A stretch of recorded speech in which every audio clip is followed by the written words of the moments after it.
Folks, something absolutely slipped through the cracks of American sports television this week, and once you see it clearly, you cannot unsee it. This wasn't a breakout tournament win. It wasn't a championship title run. It wasn't even a marquee matchup between household names. What happened was far more unsettling and disruptive for the people who genuinely thought they understood their audience and had everything figured out. A routine mid-season tennis segment absolutely detonated inside a system that prides itself on predictability and control. And for a brief, chaotic moment, the numbers stopped making sense to the executives watching their analytics dashboards. Because when viewership graphs spike dramatically where they are absolutely not supposed to, when engagement metrics go vertical in places they've never gone before, it usually means one very uncomfortable thing for the network suits. Someone badly misjudged where attention actually lives in modern media. Someone got it completely wrong. Now, for decades, United States cable sports television has run on comfortable assumptions. You know the type I'm talking about. Safe demographics, reliable audiences, familiar rhythms that never change. Tennis especially has been treated like fine china in a cabinet. Polite applause, deep statistical analysis, a loyal but aging crowd that tunes in predictably, nods along appreciatively, and turns the TV off when it's over.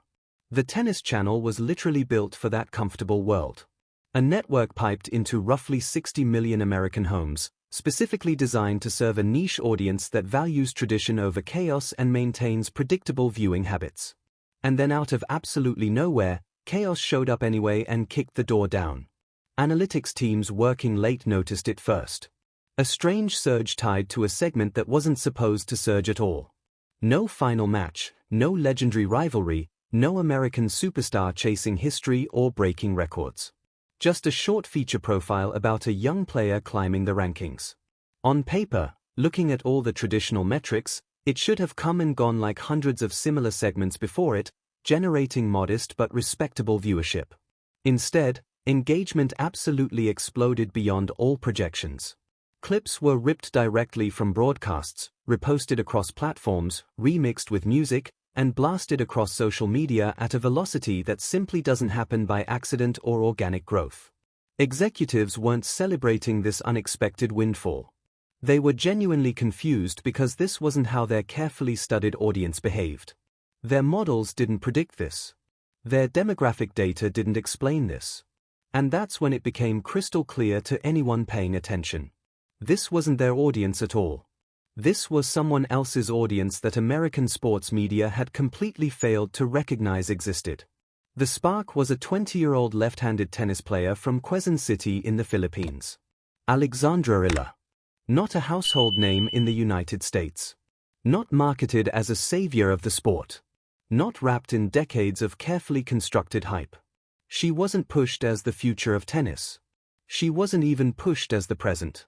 The segment framed her carefully as a player to watch, a safe label networks use when they don't want to overcommit or risk looking foolish if the player doesn't pan out. But the clip absolutely refused to stay contained in its intended box. It jumped from television to the internet in a matter of hours. And once it did, all control was completely gone from the network's hands. Fans clipped her highlights, added dramatic music, translated commentary into multiple languages, stitched reaction videos, and turned a quiet, modest feature into a genuine digital wildfire spreading across every platform imaginable. The metrics didn't just rise modestly. They went toe-to-toe with content usually reserved exclusively for the biggest names in the sport. We're talking engagement numbers that live in the same neighborhood as Carlos Alcaraz, Iga Swiatek, absolute top-tier territory. And here's the part that genuinely rattled the corporate suits watching from their offices. None of those viewers were tuning in because the Tennis Channel told them to through traditional marketing. They showed up organically because Alexandra Ela represents something American sports media has been historically terrible at measuring and understanding. Diaspora energy and global connectivity. This wasn't casual fandom from people who stumbled across the segment. It was coordinated mobilization. The Filipino community is globally connected across continents, digitally fluent on every platform, and fiercely loyal when one of their own breaks through barriers. We've seen this exact movie play out before in other sports. Manny Pacquiao fights that literally froze entire cities. NBA comment sections getting completely hijacked the moment a player with even a trace of Filipino heritage steps onto the hardwood. Olympic moments turned into national events overnight with millions watching. But tennis had never triggered that powerful reflex before in this community. So when a young woman born and raised in the Philippines, fluent in the culture, unapologetic about her roots, and visibly carrying the flag onto the world's biggest stages, suddenly appeared on American television getting serious coverage, it wasn't met with polite applause. It was claimed, shared, defended, and amplified with intensity. Fans didn't feel like passive observers watching from a distance. They felt like active participants in her journey. And that's exactly why this moment matters so much beyond just one viral video. Because viral moments don't come from nowhere. They are payoffs for years of work. And Alexandra Ela's rise has been anything but accidental or lucky. Long before American viewers saw her name flash across their screens, she was laying concrete foundations for success. Not in glossy magazine profiles at first, but on local courts where progress is brutally slow and resources are desperately thin. Southeast Asian tennis has produced grinders, survivors, tour regulars who carved out respectable careers over time. But a true singles threat at the elite WTA level competing for majors? That was treated like a myth until it suddenly wasn't anymore. Her trajectory changed fundamentally the moment she stepped into Manacor, Spain. The Rafa Nadal Academy isn't just a training center with nice facilities.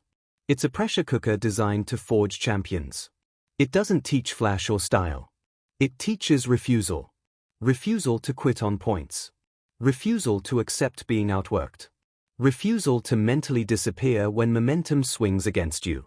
You can spot its influence instantly if you know what to look for in a player's game. Heavy topspin, relentless court coverage, an almost stubborn insistence on making one more ball come back.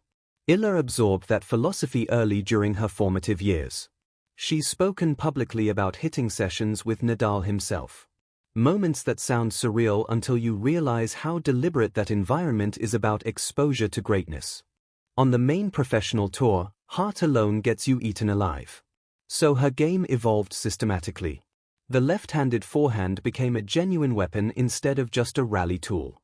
Southpaws already disrupt patterns by default, but Ela started flattening the strike, stealing time from opponents, forcing rushed replies. Court geometry shifted in her favor. Opponents lost rhythm. Points shortened. That's television-friendly tennis. It reads instantly, even to casual viewers who don't know technical details. And then came New York again. The US Open isn't just a tournament on the calendar. It's a stress test for body and mind. Noise, lights, chaos, and suffocating expectation crashing together. Some players shrink under it. Others disappear into it. Ela did the opposite. She fed off it like fuel. Side courts turned absolutely electric as Filipino supporters packed the stands, flags waving everywhere, chants echoing in an atmosphere usually reserved for Davis Cup ties representing your nation. Producers noticed immediately this wasn't just someone winning matches. She was creating scenes, creating moments broadcasters desperately crave because they translate powerfully across screens. She brought atmosphere. She brought identity. She brought something you simply can't manufacture with marketing budgets or advertising campaigns. That's why the Tennis Channel leaned in hard with coverage. And it's also why the pressure multiplied overnight. Breaking into the WTA top 50 isn't just a ranking milestone to celebrate. It's a psychological shift. The gap between top 100 and top 50 is brutal. One side fights desperately for entry. The other expects consistent presence. When Ela crossed that line, she stopped being a story about potential and became a problem opponents had to actively solve in their game plans. And that's where hype gets genuinely dangerous because attention sharpens scrutiny. Every weakness becomes a target for opponents to exploit. Every early loss turns into bitter disappointment instead of valuable experience. We've watched this cycle swallow promising young stars before. Media love builds fast and it turns quicker. The second serve in Ela's case is already being circled by coaches. On slower surfaces, it works fine. On fast US hard courts, it risks sitting up if placement drifts even slightly. With 60 million households now aware of her name, nothing stays hidden anymore. But here's the twist. She's shown something genuinely rare for her age. Adaptability under fire. Watch her clash with Jessica Pegula in Miami. On paper, it was a mismatch. Pegula's flat, relentless pace breaks a lot of players mentally. Ela didn't fold. She absorbed it. Adjusted positioning. Took the ball earlier. The scoreboard didn't favor her, but the performance sent a clear message to anyone paying attention. She belongs in those conversations. That's why networks are buying stock now, not after trophies are won, but before them, because the calendar is shifting. The late-season Asian swing has long been an afterthought in American coverage. Ela changes that entire calculus. She's a bridge. A reason to keep eyeballs glued when tournaments move east. Tokyo, Beijing, Hong Kong. Suddenly, those events aren't distant and irrelevant. They're connected to a story American audiences care about. This viral spike also brutally exposed a massive blind spot in Western media analytics. Old measurement tools track zip codes, not identity. They understand country clubs better than comment sections.